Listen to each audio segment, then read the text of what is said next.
Welcome to On the Right Side of History with Kansans for Life.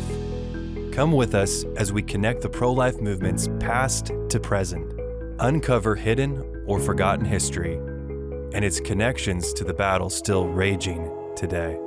Now, here's our host, Danielle Underwood. Hi, and welcome back to On the Right Side of History with Kansans for Life. I'm Danielle Underwood, your host. Today, I'm talking with National Disability Leader Sarah Hart-Weir, who joins me in the studio. Sarah is former president and CEO of the National Down Syndrome Society and current executive director of the Kansas Council on Developmental Disabilities. Welcome, Sarah. Thank you so much for having me. I'm excited about today's conversation. Me too. This is a really good, important discussion, and I love seeing the collaboration that can happen through, with different organizations and kind of not different tribes, but definitely aligned interests. It's exciting when we get to work together on important pieces of legislation. Absolutely. So I just want to give everyone a little bit of a preview here. We're going to be talking about a piece of legislation that is currently being considered by Kansas legislators. It's bringing together disability rights organizations and the pro-life movement, which has fought for decades to protect the right to life of those with disabilities. Just a note that this year's legislative session is moving particularly fast, so the information we're providing you is going to be about the current status of these items. And for the most up-to-date information, of course, you're going to want to follow KFL on your social media platform of choice or through reading our emails, which you can subscribe to at kfl.org. So, Sarah, just to kind of launch into this conversation, yes. You have such an you've already done so many things in your career as a young woman with, already so accomplished. But I love your story and kind of what launched you into this path, because you've invested your life and your career into working to defend the rights of people with disabilities. So I wondered if you could just tell us a little bit about that so we can kind of hear your backstory. Of course, I'd be honored. Well, Kansas is home. This is where I grew up. My story really starts the summer after my freshman year of college. I had the opportunity through a family friend. I grew up very close to where we are today, recording today's podcast, to serve as a direct support professional, and oftentimes in the disability community, we call direct support professionals DSPs. And I had the honor to serve as a DSP to a young woman who had a dual diagnosis of Down syndrome and autism, Casey, who also grew up very close to where we are. And that summer, after, again, my freshman year of college, really was the most eye-opening experience of my life. I really had, because of where we were in the public school system, we weren't really seeing back in the day, not to date myself, graduating high school in 2000, many students with disabilities weren't included in our classrooms. So this was really my first opportunity to work with somebody who had a disability. And I fell in love with Casey. I fell in love with her family. Her mom became like a second mom to me. And Casey and I had like our own rapport, our own language. And it was kind of through that experience where I started to question a lot of things that she was experiencing. She was getting ready to embark on that transition from junior high to high school, which is a really big time in the special education journey. And the summer after that, working with Casey, I had the opportunity to go to Washington, D.C. for a couple of summers and do different internships and fellowships. And I started to see firsthand, up close inside the Beltway, how just archaic the disability landscape is for people with disabilities, how a lot of the laws and a lot of the policies that are on the books, even today as we sit here, essentially 25 years later, which is hard to believe, that haven't been modernized. They were created at a time where Casey wouldn't have grown up in her household with her brothers and sisters in a loving family. She wouldn't have gone to high school. She wouldn't have been able to access services in the community. And we need to fix that. And so she really was the catalyst for me to get involved and stay involved. Unfortunately, during the pandemic, Casey contracted COVID and pneumonia. And that was a whole journey and a whole experience. And probably a couple days after she was diagnosed, we lost her. And so we keep fighting for her. We keep fighting for all of the individuals because of Casey and our relationship. It really opened my eyes to this wonderful community. And I have so many friends with disabilities and so many parents that I've met over the years that are part of our army, part of our tribe, that know we can't settle for the status quo and we have to keep fighting. Yeah, that's such a powerful entry into quite a career. Really fighting for people alongside. I mean, they're really part of the Army, like you said. And you have, I know at the Kansas Council on Development of Disabilities, you have spokespersons who have disabilities themselves. I think they provide powerful testimony. I'm sure you'll tell us a little bit about that later. But it is so important that they're part of the conversation and that they are truly supported to have those opportunities and the future, their futures be protected. So we realize that in that context, so you're a person and I'm a person too, who sees incredible value in every human person, every person with disability included. And we realize that there are some parts of society that do not see people in the same way. In fact, they see some people as expendable or as less worthy. And so, for example, we might talk about the country of Iceland, where we know Iceland has been vocal about the fact that, it does really have quite a bias against people with Down syndrome, and that nearly 100% of the babies given a prenatal diagnosis there of Down syndrome are aborted. And we know that there are a few other countries nearby them that are not much better. Australia and Great Britain, I guess not geographically nearby, but they each report 90% of babies with Down syndrome are being aborted. To me, this is just so heartbreaking because I know, like you, I know wonderful people who have Down syndrome, some people close to me, and families and parents who also have individuals with disabilities in them that are very important to me. And I'm just thinking, when you hear that, first of all, what does that make you, knowing what you do for your whole career, what does hearing that statistic do to you personally? This has been a statistic throughout my career, the last 25 years or so, that we've been tracking for a long, long time. I think the fact that countries have not only released this type of data, they're tracking this type of data, but in some instances, countries have celebrated the fact that they've eradicated people with Down syndrome. It's very scary. I think the fact that, even in our country today, we're still fighting for people with Down syndrome and other disabilities to have rights, whether that's the right to a quality education, to live in the community, to access quality health care, not just, the bare bones bottom of Medicaid and other services. The fact that countries are coming out and saying, we've eradicated this like it's a disease. I think when it comes down to it and what we've been able to do and moving the needle on some of these large issues at the federal level during my tenure at the NDSS, or now what we're working on at the state level, it comes down to asking those individuals with Down syndrome, my friends, my colleagues, those people that we know and love, does their life matter? And I guarantee 100% of those individuals are going to say, of course it does. And they're not just gifts to us as their friends and as their families, but they're gifts to society. And they have every right to be born and every right to thrive and make their own contributions. And I think those countries and those statistics, it's so much more than that. These are people that we're talking about. Yeah. You said that really beautifully.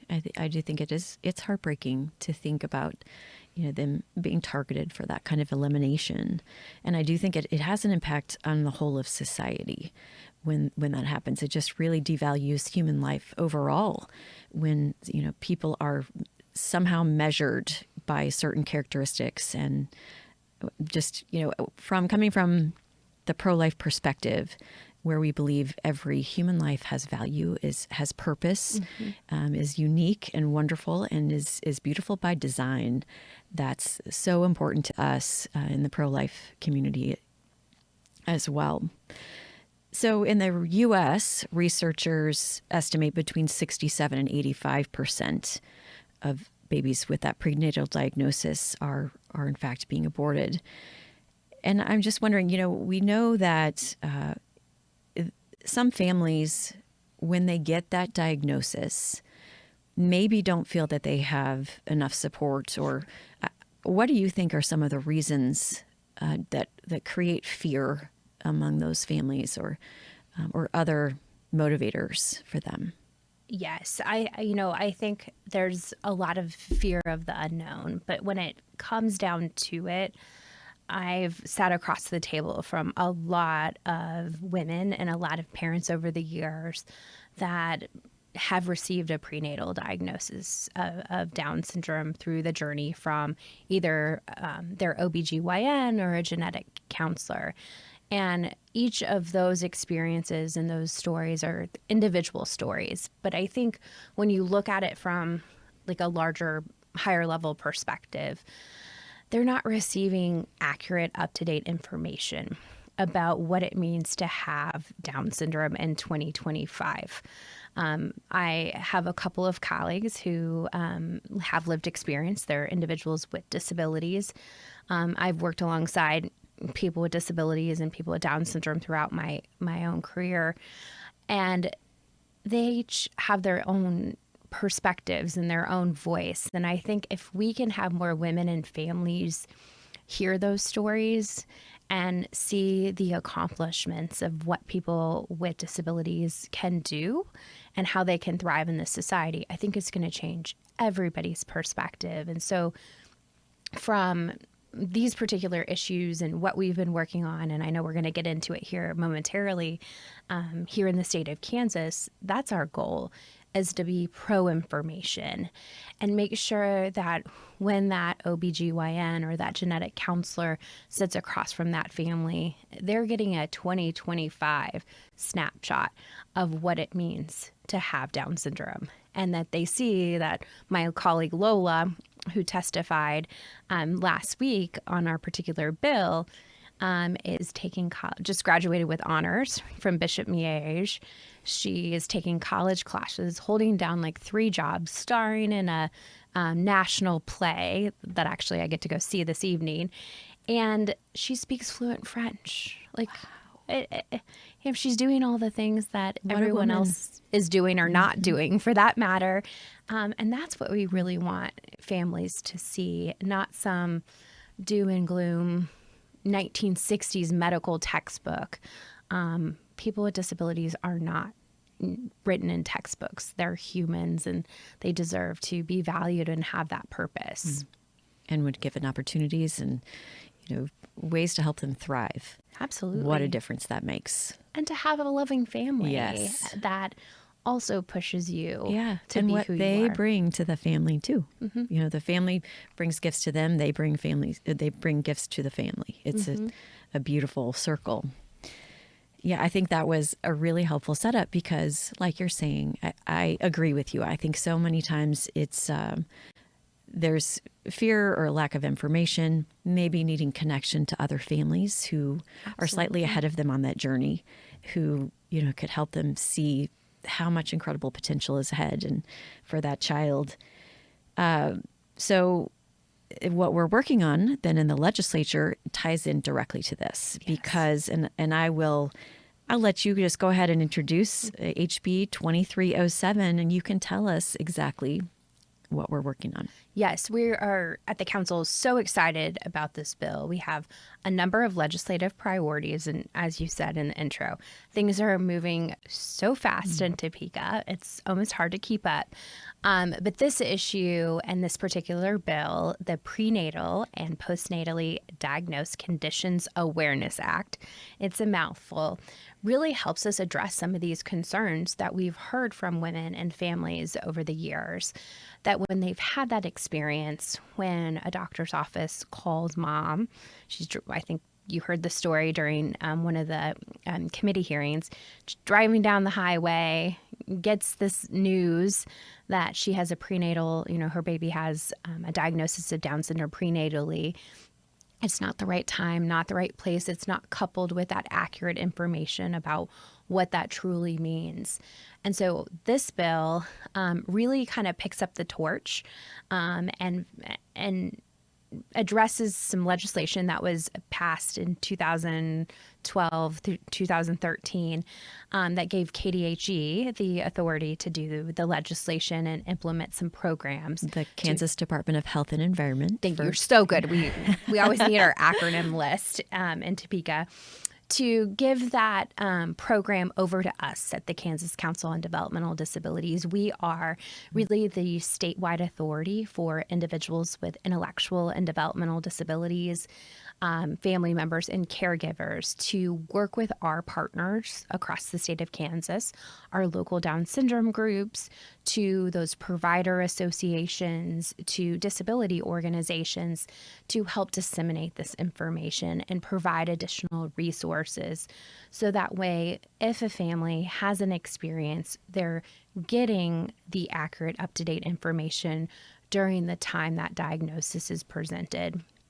And they understand kind of the landscape of what the testing throughout the pregnancy looks like. I've spent a lot of time in my career working with HHS and Department of Health and Human Services and the Food and Drug Administration and CMS, the Centers for Medicaid and Medicare Services.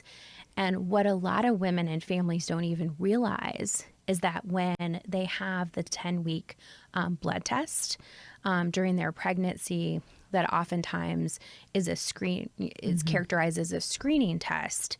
That's what doctors are utilizing to diagnose that baby. And under our federal law and under the federal regulation process, those tests are not even regulated by the FDA. And so it's really important to encourage that woman and her family to continue the diagnostic journey to get more accurate, up-to-date information and make sure that providers know that these should be utilized as screening tests and not as diagnostics.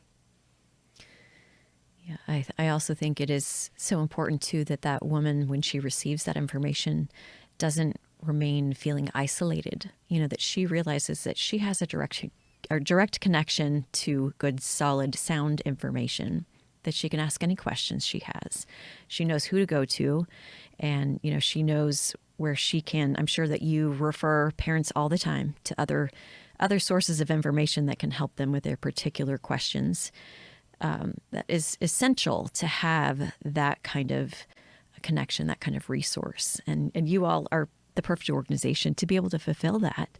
So just to make sure that we make it clear for everyone that, as Sarah is saying, this was passed originally back in 2013, and it had been written so that I believe the language, if we could go through that really quickly, it stated that this program may be implemented by the KDHE, yes. Again, the Kansas Department of Health and Environment.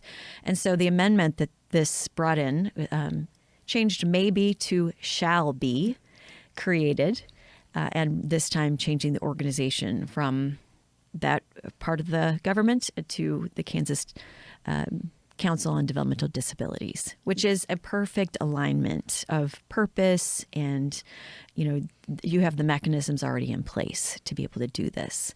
And so it really was. So we can get everybody the most up-to-date information, and that it passed out of the House on a unanimous vote. So every single, that I love. There's how few times do we get to see that much support for something? It just was something that clicked into place so well. So we were very excited that Kansans for Life was able to bring that bill forward and request this to be done, and that you all were excited to take that on and to make it part of your mission. We're so excited. We know we still have some groundwork in the Senate and with the governor.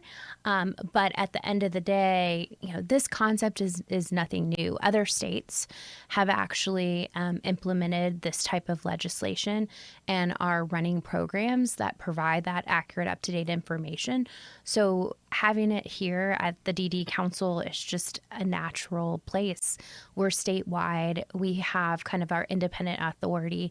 And what we're excited about is to put some of our additional resources and have our colleagues with disabilities, Lola and Whit, kind of take this on to be leading some of the programs that we need to have here in the state of Kansas statewide. So it's really exciting. Super exciting. Agreed. And really, with families feeling more supported, our hope, the pro-life movement hopes and believes that many more families will feel the confidence to be able to choose life for their babies and, welcome them into families, into communities, because they will transform all of us by bringing so much good into our world. So, yes, we have still some more to do, but, KFL is feeling very optimistic about this. I know you are too, and we'll have to make sure that we keep the pressure on so that we can get all the way through the process. Prayers that will happen. And I just will issue a quick reminder to everybody who's listening that we really need you to stay engaged with us, because you might be called upon to send certain people some encouragement to make sure that this passes. So you can sign up for our legislative action alerts at kfl.org. So we would love to keep you in the loop on that. I also wonder if we might want to talk about the guardianship, some of that, the amendments that are happening on guardianship, because that's another effort that KFL has been involved in for a couple decades, really to ensure, and that was House Bill 2359, for anyone who is interested in the particulars. Let's talk about that piece too. So this is just another important issue that oftentimes gets underlooked or overlooked. And what this particular issue helps address is the quality of care that you received toward your end of life. I think it's really interesting we're having this conversation and we're talking about, kind of why I got involved to modernize public policy and address some of these archaic, outdated laws and policies and procedures that really haven't kept up with the ability for people with disabilities to be included in their communities, in their homes, in their schools, and in the workforce. We still have a lot of things that are on the books, like this particular issue, that were put in place when people with disabilities were being institutionalized. When babies with Down syndrome and other disabilities were born, moms and dads wouldn't bring their children home and raise them in the home because medical professionals were telling them, you're in one particular story of somebody who I know who was born in the 70s, you're healthy, you're young, why don't you give this baby up for adoption or put this baby in an institution and go home and just try again.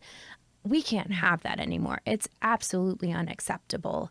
And as people with disabilities are living so much longer, which is something to celebrate, and there's a lot of reasons for that, we need to make sure that they have the opportunity to also die with dignity and be treated with, humane practices. And so we've been working with KFL and some other disability organizations to modernize some of the outdated provisions, and the Judicial Council has been looking at this particular issue. And so, again, it's just another example of how groups can come together and really make sure that people with disabilities are valued in our society. Mm-hmm. And we're very hopeful that this bill has some traction and is going to help us make up for some lost time. Yeah. It is a major step forward in that 2 decades long fight to protect people with disabilities from having nutrition withheld from them, having water withheld, having any kind of medical care withheld, like you're saying, at that end of life moment. So it is a very important reform that needs to happen. And we're glad that this is progressing through this legislative session. And we're going to also keep our eyes on it and make sure that people stay informed if we need help to get it through, so that we can make sure that people with disabilities are not discriminated against in those end of life decisions. It's critical. Yes. That is critical. Well, is there anything else you want to add in about your work? I think what we're really excited about, and I've been a long-time supporter of KFL over the years, is that KFL has been a really great partner to us at the council, as well as other disability organizations around the state. It really is, in my opinion, important for this community and for folks outside of our communities and folks that are passionate about these issues to understand that the policies we're promoting, these are pro-life policies, but they're pro-life policies for somebody's entire life. It's really about being pro-life for your entire life.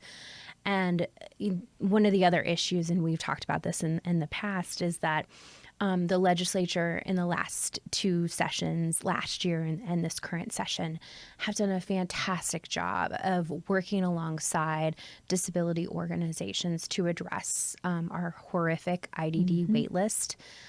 Individuals with disabilities or developmental disabilities oftentimes need what we call those home and community-based waiver services. And as we went into last session, our wait list was at a crisis point. It was 5,300 individuals waiting 10 plus years to get services. And that's even if a family knew to get on the wait list at some point in time during their loved one's life. And the legislature, despite the governor not putting slots and funding in her particular budget, has really stepped up to help us address that. So that also is moving through the House. We were able to motivate and move the legislature through funding 320 slots for Kansans with IDD.